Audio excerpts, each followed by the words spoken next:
Progressivism, Prohibition, and Politics, 1900 to 1920, Chapter 18. When we ended the chapter last time, we stopped right before we got to William Goble, so we'll go back and pick him up. I didn't want to do half in one chapter and half in the other chapter. Mr. William Goble, born in 1856, died in 1900. He was an unusual politician, as you've discovered from reading, son of German immigrants. As a matter of fact, he spoke German as a child. He never really had a good, clear speaking voice. He spoke German as a child at home, as I said, and when he grew up, he went to the Cincinnati Law School, where he specialized in corporate law and railroad law, and developed a hatred for the railroad monopolies. As far as he was looking, I mean, you can look at him and tell he looks aloof, cool. He didn't like crowds because he had a slight accent, and it was so unusual in a state where we prided ourselves on basically fighting for the Confederacy and being in the legal profession, which he was, born in Kentucky, which he was not. His father had even fought for the Union. But he was very brilliant, and he spent a lot of time building up his political buddies, I guess you'd call them. He was bold, he was ambitious, he was audacious, and he did not like compromise at all. But he was a Democrat, and he wanted to help the laborers. He became known as the friend of the common man. And the main thing he wanted to do was control the lobbies, particularly the L&N Railroad. When he was in Covington one day, he met an opponent. We don't know what was said. He never said. They had a disagreement. They both pulled guns, and Mr. Goble's shot found the mark. And as your text tells you, the wife of the man went insane very shortly thereafter, whether from grief or from whatever reason, but it makes good copy in a book. Some people called him a killer. Some people said he was just defending himself. But witnesses all stated that they both drew their guns at the same time, so that basically Goble was defending himself, which is not against the law. He was called the Kenton King because he was from Kenton County. And I dearly love the fact that when he decides he wants to get further and deeper into politics, since he was in the Kentucky Senate, he was one of the leaders, as a matter of fact, he managed to get together and get past something called the Goble election law, which basically said that if there was a close race in the governor's race, it would be thrown into a commission of so many Democrats and so many Republicans. Of course, you know, they're going to all be Democrats, and he basically was controlling this commission. So he was kind of padding the way so when he ran for election, if it was close, he thought he would be declared the winner. So he did run for governor in 1899 and against a Republican named William Taylor, and the vote was too close to call. So it was thrown under the Goble election law into this Board of Election Committee, and everyone expected, because it was run by Democrats, that Goble would be declared the governor, but they declared William Taylor the governor. Well, of course, the democratically elected assembly disagreed, so as most politicians like to do, we have to have an investigation, form a committee, investigate. So Goble was on his way to the Capitol to listen to the debates back and forth when all of a sudden shots ring out and Goble is hit. And of course, you've got the little YouTube that takes you a little bit through the position of where everybody was and shows you where the place was he was shot. He did linger for 4 days, but meanwhile the assembly declared Taylor was no longer governor, that Goble was governor. But who shot him and why did they shoot him? You know, the whole questions have never really been answered to today. But he did die after 4 days, and Lieutenant JCW Beckham, who was the lieutenant governor, now becomes governor. But because of the confusion, the Republicans claiming they had won, the Democrats claiming that they had won, the state government comes to a complete halt. Their checks aren't honored, nothing's going on, so they appeal to the Supreme Court to make a decision. Well, Supreme Court rules, there's no federal laws broken, they can't get involved. So Democrats take control. Meanwhile, the former declared governor, William Taylor, flees to Indiana, the best thing he could have done. Caleb Powers, the Secretary of State, was supposed to be the mastermind of the whole deal, and he was arrested. Henry Yutzy was supposed to be an aide to the assassin. He was arrested. James Howard, the supposed assassin, and I say supposed, he was also arrested, and of course there were trials. It took place over a period of 8 years, and they'd take a trial and have it in one place where it's dominated by Democrats, and they'd be found guilty. Then somebody would overturn the conviction, and they'd have another trial somewhere else, but run by Republicans, and they'd be found innocent. It was just absolutely a farce. But they finally were convicted and sent to prison. And then in 1916, Yahtzee was paroled. In 1919, he was given a full pardon. In 1908, Howard and Powers were actually pardoned. And Powers, once he was pardoned, ran for the United States House of Representatives and won.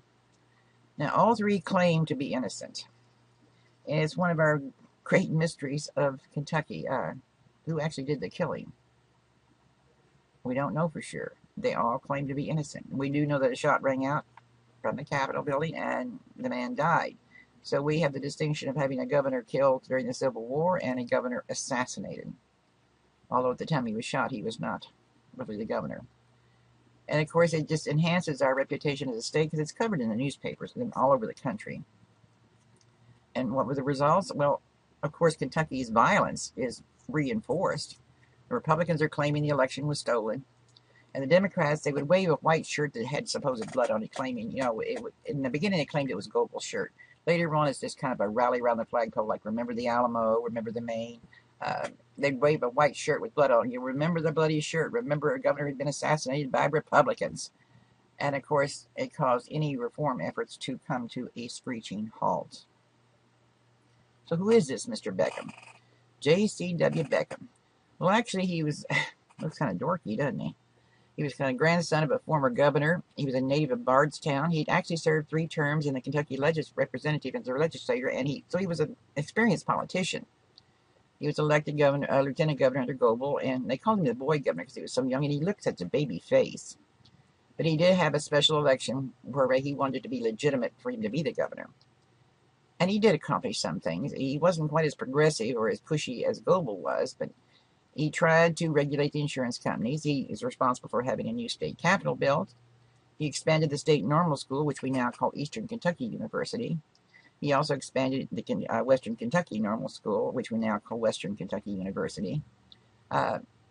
He also managed to get a child labor law passed, and he ran for a full second term. So he did get some things accomplished, but failure. During this time frame, we're still having an awful lot of violence going on. We've got something called the Black Patch Wars going on.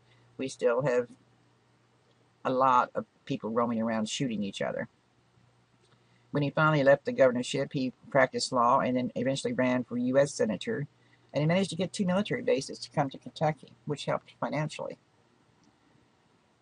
Now, no matter how well he had done or what you are or what you want to be, if you want to get elected, you're going to have the backing of what they call political bosses. Because the political bosses are local. They could get out the vote, so to speak, and they would find out, they contact you, how many votes do you need for your boy to win, and before you know it, that number of people would show up to vote. The best known of the political bosses at this time was a William Purcell Dennis. Most of your political bosses, and there are political bosses all over the state, they were Democratic, and a lot of them were Catholic. They operated behind the scenes. They were not elected, but they had the power. And it was power that motivated them. They didn't want the money. It was the power. And they would also provide aid to families if you needed. I mean, they were the local go-to person, like your county judges were. They were the person you knew. You didn't know who was in Frankfort, but you could go to your political boss and get some help. And, of course, they always saw that the people who supported them and were their allies, well, they were given positions of power. And, of course, if they were mad at you, oh, that's not good. Because, I mean, starting a rumor, and what's the old expression? If you throw enough mud on the wall, some of it's going to stick, even though the wall is perfectly innocent. And people are very quick to believe negative things. They always say, where there's smoke, there's fire. Well, if enough people say something bad about you, it might be true. And you could be perfectly innocent, but have your reputation totally ruined because of vicious rumors. And they were not above starting rumors. That's why they were called kingmakers. But while this is going on, not only in our state, also throughout the country, we have something called Progressivism. It mainly got started because, well, it got started basically with women, upper-class women, white and black, and the churches. They looked around at all the evils caused by industrialization and decided that we need to do something about it. So the basic goal of progressives were to eliminate the evils of industrialization, to get rid of the bad and keep the good, because there was some positive effects. I mean, negative effects like you've got smokestacks in the factories are, tearing up the air. You're digging in the ground to get raw materials, so you're raping the land. So they're negative, but the positive are it creates jobs, it gets more material out there at a cheaper rate. So, I mean, it's a double-edged sword. And different people of these progressives, they like to organize, they like to have committees, and they use educated people. But people who, say in Frankfurt, wanted something done, maybe they wanted business regulation in Frankfurt. Say in Louisville, they didn't mind the business regulations, they wanted to have a state welfare system. And maybe in Owensboro, Kentucky, they wanted to work with the lack of morality. So there was no one unified goal. They all had different goals, whatever they wanted for their area. But the problem with these reforms, it required us, the citizens, to accept something called intervention by the government. And the government began to sit into a very positive role in progressivism and reform. So social reform and social control, they're coins of the same thing with different sides. Social reform, basically, I got education to change behavior. Basically, that's a very simplified definition. As for instance, we have a young couple who are not taking care of their children. The children are sick all the time, and the mother's not doing a good job. So we go in and we investigate to see what's wrong with the family, and we decide it's because she doesn't have any education. She needs to learn how to cook better and how to give her children baths to make them healthy and to be a good role model. So we basically are educating her to become better and to change the behavior. Now you can also do that on a broader scale, like our public health department now has this massive campaign against smoking. They're trying to educate us to get us to stop smoking instead of passing a law saying you can't smoke. That social reform is basically allowing you to change your own behavior to make it better, but not mandating it. But social control moves into the form of legislating morality. You are passing laws to mandate a change, like, the 19th Amendment, prohibiting the sale, distribution, and manufacture of alcohol, or passing a law saying you can't quit school until you're 16 years old. That's social control. So reform is basically education. Control is where the government steps in and passes a law to mandate change. And like I said, I've given some examples here. Social control would be Prohibition. And the Women's Christian Temperance Union, which was a rather large women's organization, they were anti-prohibitionist.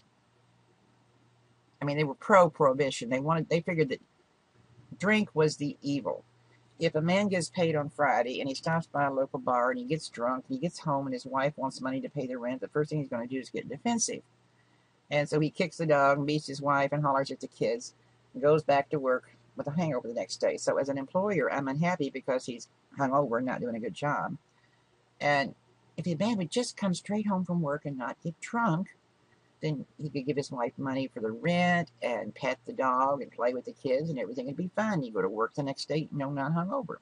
So it's got to be the alcohol that's causing the problem. So the Women's Christian Temperance Union was trying to get a law passed to outlaw alcohol. But the anti-prohibitionists, the ones who are saying, this is Kentucky, I mean, the home of bourbon. They said the liquor industry brings jobs to the state. And in a lot of places, water quality is so poor you can't drink the water and you don't want to drink the cow's milk, so alcohol is your only solution. Yuck, yuck. And also, because of unemployment and poor people, saloons provide not only drink, beer and whiskey and pretzels, but they sometimes provide hard-boiled eggs and sandwiches to get you enticed in to drink and eat. But Kentucky, the home of bourbon, out of the 119 counties that we had in 1900, 95 of them were already dry. Meanwhile, we've got this black patch war going on. Now, tobacco had become a salvation crop, especially of central and western Kentucky, but it was called the filthy weed. Now, it was easy to grow, a short growing period, and it usually made good money if the prices were high. But if the prices were low, then, of course, the farmers go broke. An American Tobacco Company plus two overseas companies began to control the market. They had a monopoly. And it had reached the point where you couldn't even sell your tobacco enough to break even. It was costing you more to grow it than it was to plant it and harvest it. So it's kind of a grassroots organization took place called the Planters Protective Association, the PPA. And they thought the idea was to hold the tobacco off the market and not even sell it to the American Tobacco Company. But you have to have everybody doing this. And of course, there's going to be some who will sell. I mean, It's hard not to sell if your kids are crying because they're hungry. So you figure you sell a little bit. But the people who sold tobacco to the tobacco company by the PPA, they were called hillbillies. And they would be visited by a group called the Night Riders. And the Night Riders were nothing more than a version of the KKK. They had, uniforms they wore. They were organized by a man named Dr. David Amos. They were also called the Silent Brigade because they came at night. They were lawless. It was a vigilante band. There was no way else you could put it. Like I said, they wore masks. They took oaths. They ran very much like the KKK. They paid dues. And their job was to persuade the farmers to join the PPA. By persuasion, of course, they would give you warning. They'd throw a bundle of sticks on your porch. If that didn't work, they would go out and you'd go out one morning and find your tobacco beds had been destroyed. If that didn't work, you would be beaten, sometimes with a piece of barbed wire, or you could even be killed. Between 1905 and 1909, our state was plagued with violence. And if you're interested, there's many documented cases of the Night Riders visiting places, even in Owensboro, and destroying beds, burning tobacco barns, people being killed. As some people said, it's a people's war against a monopoly. Well, we're trying to show our ability to stick together, which Kentuckians are not noted for, to prove to this Eastern monopoly, the American Tobacco Company, that we control our own destiny. Others said it's just an illegitimate effort to, use a bad situation to gain personal goals. Because all of a sudden it didn't have to be just with tobacco. If I didn't like the way you talked, I didn't like the way you looked, if you were black, there was numerous cases, people being visited who really weren't even in the tobacco business. But violence is just getting totally out of control. Worse than it was right after the Civil War. So we have a governor's election in 1907, and a man called Augustus Wilson is elected. And if you read the description of him personally and politically, I don't think I'd have voted for him. But his solution was to activate the military, the militia, and dispatch detectives throughout, and issued the law statement that anyone who killed a night rider would be given an immediate pardon. So you're just encouraging more violence.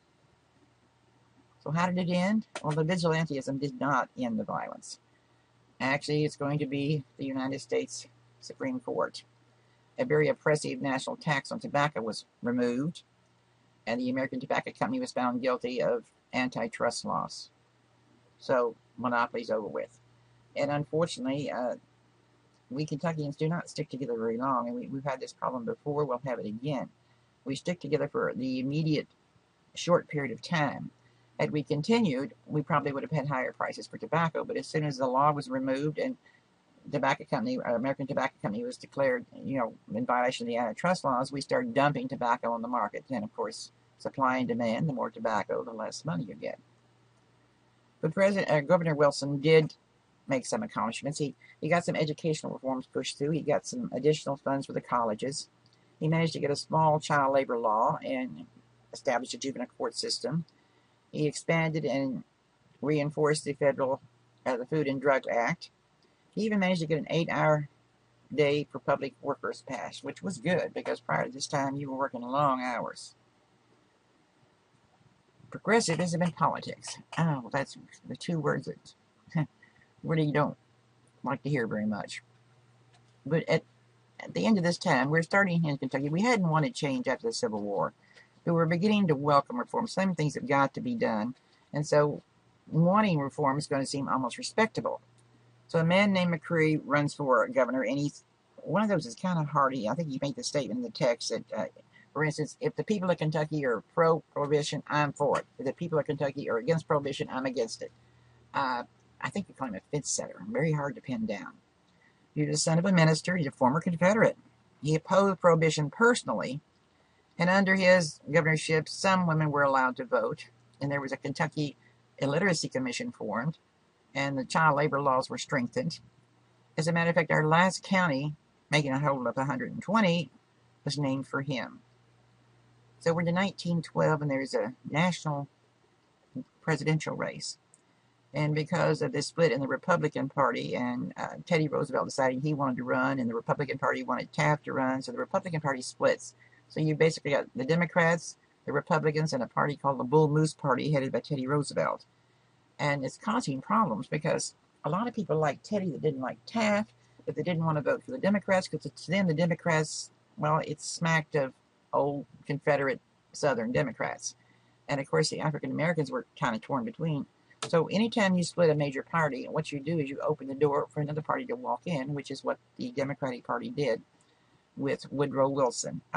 The only political experience the man had was he'd been governor of New Jersey. Prior to that, he had been president of Princeton University.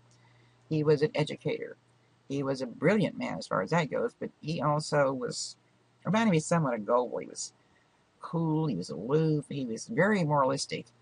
Began each day at the White House with a prayer and a gospel song. But because the Democrats won, the Democrats are now more firmly entrenched than ever here in Kentucky. And that gubernatorial race in 1915, your text says it was entertaining. And basically, politics was entertainment at this point in time. We didn't have, movies, we didn't have TV, we didn't have radio, so the political speeches were very entertaining.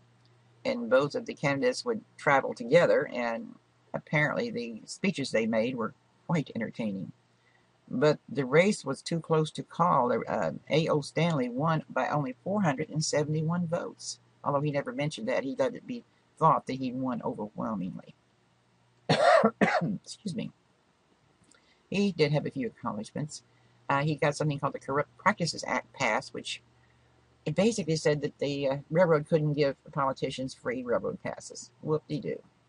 He got a state antitrust act passed. He got a state tax commission formed. And they modified the tax structure to shift around the burden of tax on different things. And he agreed that the people should have the right to decide whether we're going to be a wet state or a dry state, so he placed it on the ballot. And the people of Kentucky approved Prohibition in 1919. Can you believe that? The home of bourbon. And we no longer can drink. But under progressivism, you also do some things to help women and children, and you have race problems. The children, you've got people who are for some child labor laws. They say we need to protect our future citizens. And those who are against labor laws for children say it's an individual choice. It should be up to the family. It's a family decision. And so many of the families needed the children's income. In 1906, we got a law passed to regulate hours back to only 48-hour week and an 8-hour day for the children. But any law isn't any good unless it's enforced, and there was very lax enforcement. But women, well, we've always known there's been double standard for women. And they were known as helpmaids. And, of course, the Bible, And I've said, see page 287. And I'm going to allow me to, if you would,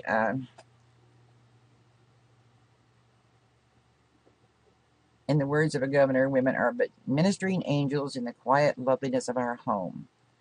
And under a cult of woman worship, women occupied a rather high moral place, and higher than men, of course. And to involve them in public life would overburden them and destroy their innate superiority. A vote for women, according to one senator, was, I believe women should remain in her sphere. Her power is greater where it is than it would be in the mire and maelstrom of politics. You're trying to have it both ways. We're going to be a helpmate, and the Bible says we should not be involved. I didn't see anywhere in the Bible I read where we shouldn't be involved, but it was very definitely a double standard. The Women's Suffrage Association was formed in Kentucky. The KWSA was formed in 1881. And actually, Susan B. Anthony and Carrie Chapman Catt, the leaders of the movement, did visit Kentucky. But the Daughters of the American Revolution were against women's rights. And by women's rights, I'm referring to women voting. The Women's Christian Temperance Union was for their rights. And the Kentucky Federation of Women's Clubs were for their rights. So it sounds like we've got a massive movement in Kentucky, but basically, no, this is a very small percentage, a few hundred at all. But we did have discriminatory laws. You couldn't get a divorce unless you were the offender. If you were the one committing adultery, you could get a divorce. You could work, but your husband collected your wages. You couldn't make contracts, couldn't make wills. And if there was a divorce, your husband got it, and he automatically got custody of the children. There was just nothing. But in 1894, the laws did change, and finally we could collect our own money. But the leaders of the women's organization movement was Laura Clay, who was one of the daughters of Cassius Marcellus Clay. He was a first-class, pardon the expression, SOB. He started out as a slave owner, became anti-slave, and worked in Kentucky. I think we mentioned during the Civil War he worked outside of Kentucky as a abolitionist. And to pay him for his, I guess you would say, support for the war, he was given an ambassadorship. That seems to be a good political payoff. And he was sent to Russia as an ambassador. And while he was there, he loved the vodka and the drinking and the parties, because the Russians were trying so hard to emulate the royalty and nobility of other Eastern Europe or Western Europe. He had an open affair with a married woman, and because of this affair, she became pregnant. Well, he was recalled to our country, and when he came back, he brought the child with him, which was a boy. Now, he had children. He was married. He had 4 daughters. He brought the son home and told his wife he wanted her to raise him, and the wife refused. And so he divorces his wife and kicks his wife and 4 kids out. A terrible divorce. And because of the bad treatment her mother had gotten, Laura and her sisters got really involved in the women's movement. And she even became president of the Kentucky Equal Rights Association and was president for more than 24 years. And they finally split because the CARA wanted a federal law passed, and the majority of the other people thought it should be taken care of at state level. Along with Laura Clay, Madeline McDowell Breckinridge. Now, this woman has credentials, you can't beat them.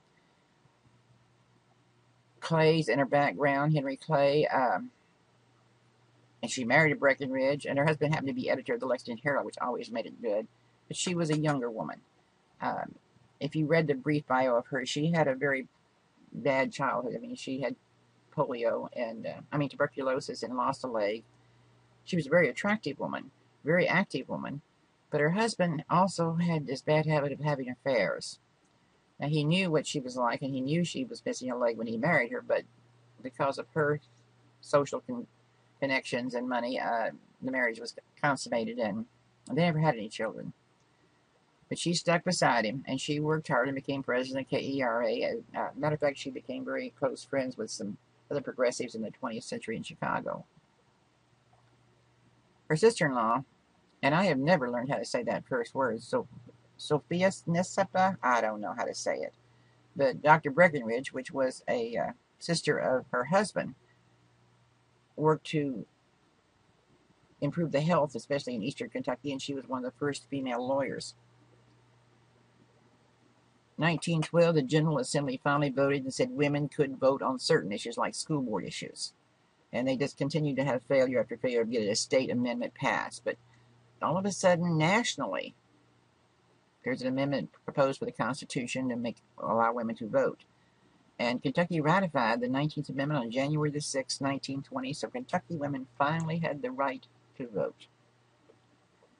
Now, your text gives very little, very, very little space to World War I, and it's not because we don't think World War I is important, but Kentuckians were much more interested in local politics and affairs in Europe. It's just so far away. And we didn't have that much coverage in the paper. But when the U.S. government finally declared war in 1970, and as usual, Kentuckians flocked to, we're going to volunteer. Kentuckians are noted for their fighting. And of course, the biggest problem the government has, and one of the reasons they stayed neutral for so long, was because we have so many immigrants from Germany, immigrants from Ireland, immigrants from England. Nobody was born here, of course, in the beginning. So if we were to decide would our citizens want to become allies with the Germans, who were called the Central Powers? Would they want to be allies? Well, the Irish hated the English, so of course they would side with Germany. But then we have so many English colonists in the beginning, it would be difficult. So the thing you had to do was unite the country, and as in any war, even our Gulf Wars, the propaganda starts going big time. Well, we started saying anything German was bad. So, of course, no German could be taught in any schools. And, we like our food, and we love sauerkraut, and we didn't want to give that up, so we started calling it Liberty Cabbage. There could be no pretzels on the bars because, well, they're German. And in our symphony orchestras, we couldn't play Bach or Beethoven because they're German composers. And we passed laws similar to the laws back before after the revolution. You couldn't criticize the government. Any criticism of the government was seen as being disloyal. So by stirring everything up, we all of a sudden we hate the Germans because of all the propaganda coming out. And one of the results of this war, Prohibition, of course, was enacted because we didn't want our soldiers, getting drunk.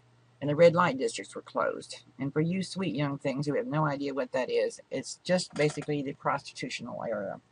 We had what we call houses of ill repute, and one of the ways that you could tell it was a house of ill repute because it would have a red light at the door. And of course we closed those all down because we didn't want our boys getting bad ideas. And we even sent letters to the government of France requesting they close down their brothels so that our boys would not be subject to immorality. But Kentucky became a massive armed training camp, and over 125,000 soldiers came to Kentucky to be trained and to go on to fight, and a lot of them never came back, of course. But we had 84,172 Kentuckians actually fought. Of that, 13,000 plus were African Americans. And this war was the first war we had airplanes, we had machine guns, we had trench warfare. The trench warfare usually involved 3 trenches. The first trench would be where the men were below ground, so you couldn't shoot them so good. Second trench would be supplies. The third trench would be where they would stay, kind of staggered. And unfortunately, the Germans did a much better job on their trenches. They put cement in them. They made, bunk beds, and they had electricity. But the Allies, knowing it was going to be temporary, the trenches were god-awful. It would rain and be mud. There would be no way to get the dead bodies out. You'd have rats, you'd have disease, and then gas. This is the first war where gas was used. And once you lob those mustard gas canisters into those trenches, what didn't kill you ruined your lungs. 11/11/11. The 11th hour of the 11th month, the 11th day of 1918, the war was officially over. And our boys start coming home, and we're just not real happy about. Thousands and thousands have died. Nothing compared to what died in Europe. But after the war, to add insult to injury, something called the Spanish influenza struck in Kentucky, and over 11,000 soldiers died. And they called it the Spanish Lady. And altogether, 14,000 Kentuckians died. And worldwide, 40 million people have died because of this war and this Spanish influenza. So to say that people were discouraged is putting it mildly. War results in Kentucky, of course, the reform spirit is totally gone. You got more and more women in public campaigns and doing things that they hadn't done before. More women are doing men's jobs. And the men who came back, they came back with no glory. All they had was to talk about the hardships and the death. And of course, so many of our schools have been damaged. Not from war itself, but from lack of funds and from teachers being taken to go into the military. And the blacks who had served, dying for their country to gain freedoms for people that they didn't have, came back with a new attitude. And of course, the last thing a Southerner wants to see is a black man in the uniform of the United States government, or anyone black who knows how to use a gun. But there were no new freedoms for the blacks. The South did everything they could to eradicate any perceived thought that the blacks may have had, because the French had treated the blacks like human beings. Some came back, both black and white, eager to go forward into the future and more into the 20th century, to make changes, to embrace change. Others came back and wanted to stay the way things used to be. Let's go back a little bit. But in the end, Kentuckians settled down and dismissed the outside world and proceeded to try to ignore something that's going to be called the Red Summer and the Red Scare. So after viewing your YouTubes and reviewing your notes, it's now time to complete your graded assignment questions and your quiz. Our next lesson, and I almost have to apologize for this, chapters 19 and 20, it's a very lengthy 2 chapters. It talks about the economy and culture in Kentucky. It's not one of the most interesting chapters we're going to cover, but of course we must cover them. And I will do my best to keep it as brief as possible, but give you the needed information.